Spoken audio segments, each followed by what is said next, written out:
आ गए ना सब? कौन कौन 2 दिन क्लास नहीं ले पा रहा था बताना। एक तो आप, और कौन नहीं ले पा रहा था? आप भी नहीं ले पा रहे थे। और सबकी क्लास हो रही थी ना 2 दिन में?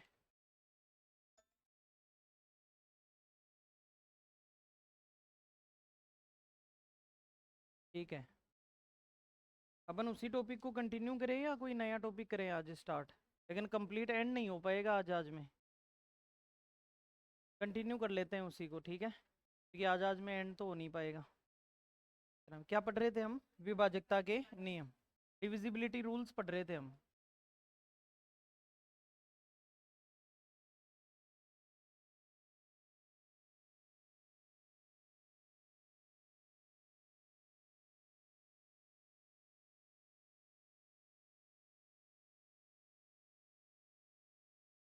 पर इसमें कुछ रूल्स हमने पढ़ भी लिए थे।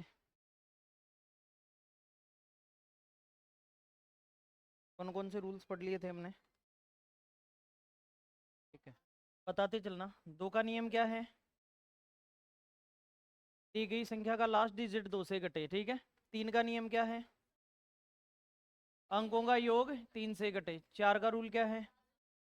अंतिम 2 अंक 4 से घटे। 5 का नियम लास्ट डिजिट 0 या 5 हो। उसके बाद 8 का नियम आखिरी 3 अंक 8 से घटे। 9 का नियम अंकों का योग 9 से घटे। 10 का नियम 0 हो। 11 का नियम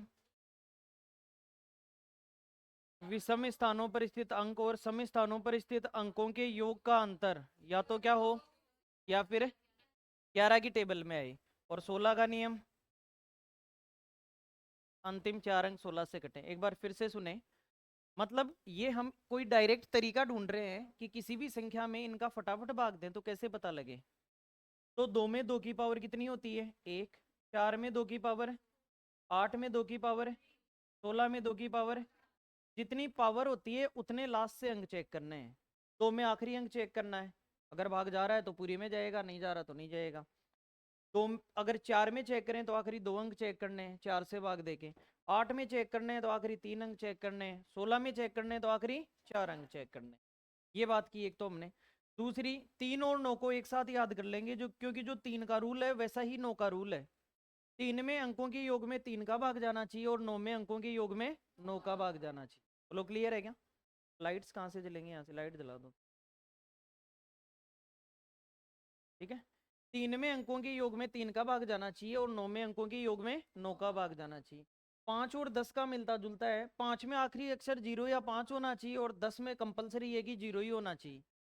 इंपॉर्टेंट 11 के का भी रूल है कि एक छोड़कर एक अंकों को जोड़ने पर, मतलब विषम स्थानों के अंकों का योग और बचे हुए सम स्थानों के अंकों के योग, इसका जब अंतर करेंगे अलग अलग, तो वहां पर या तो 0 आए या 11 के पहाड़े में आए तो ही संख्या 11 से कटेगी, अदरवाइज नहीं कटेगी। बोलो क्लियर?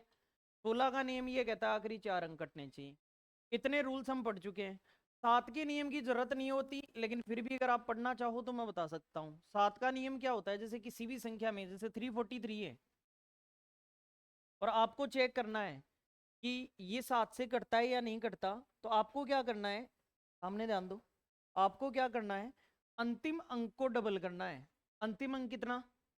3 को डबल करेंगे तो इसको आखिरी अंक को जोड़कर शेष संख्या में से घटाना है। ये 34 लिखा हुआ है, 34 लिखा हुआ है, इसमें से ये 6 गया तो कितना बचा? 28। क्या ये 7 के पहाड़े में आता है क्या? तो अगर ये 7 से कट गया तो ये संख्या भी किससे कटेगी? 7। यही रूल है सीधा सीधा। फिर सुन लेना। दी गई संख्या में अंतिम अंक को 2 गुना करके शेष संख्या में से घटाने पर प्राप्त शेषफल यदि 7 से कट जाए तो संख्या भी 7 से विभाजित होगी। जैसे कोई और नंबर देख लो, जैसे मान लो आपको ये दे रखा है और आपको कह दिया ये 7 से कटता है या नहीं कटता, तो हम लास्ट वाले डिजिट को डबल कर देंगे। ये 14 14 आ गया। 72 में से ये 14 गया तो कितना बचा? 58 बचा। 58 कटता है क्या? नहीं कटता, तो ये संख्या भी नहीं कटेगी। बोलो क्लियर है? आपके दिमाग में ये डाउट आ सकता है कि हो सकता है सर संख्या बड़ी आ जाए, संख्या इस प्रकार से आ जाए। बोलो क्लियर? तो क्या करेंगे? आप तो इसी को डबल करवा रहे हो, फिर भी हमारे तो दिमाग में आसपास ही नहीं आ रहा कि भाग जाता है या नहीं जाता। तो मैंने कहा करो एक बार डबल तो करो।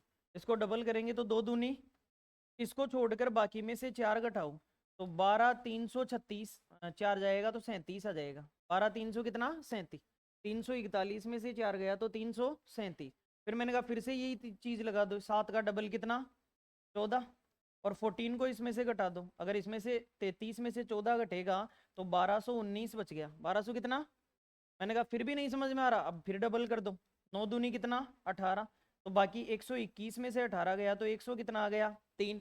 अब सर हमारे तो अब भी समझ में नहीं आ रहा, मैंने कहा इसको डबल कर दो। 3 दूनी 6, 10 में से 6 गया 4, नहीं कटता तो ये संख्या भी। इसलिए कह रहा हूँ कि 7 में जब बड़ी संख्या आ जाती है तो टाइम ज़्यादा लगता है रूल से भी, तो 7 में तो भाग देके ही चेक कर लेना चाहिए। बोलो क्लियर। रूल अगर छोटी संख्या आती है तो भागते हुए आप जरूर चेक कर सकते हो कि किसी भी संख्या के अंतिम अंक को 2 गुना करके शेष संख्या में से घटाने पर यदि प्राप्त शेषफल 7 से कटता है तो संख्या भी 7 से। क्लियर है, लिख दो एक बार, देखो 7 की विभाजकता का नियम।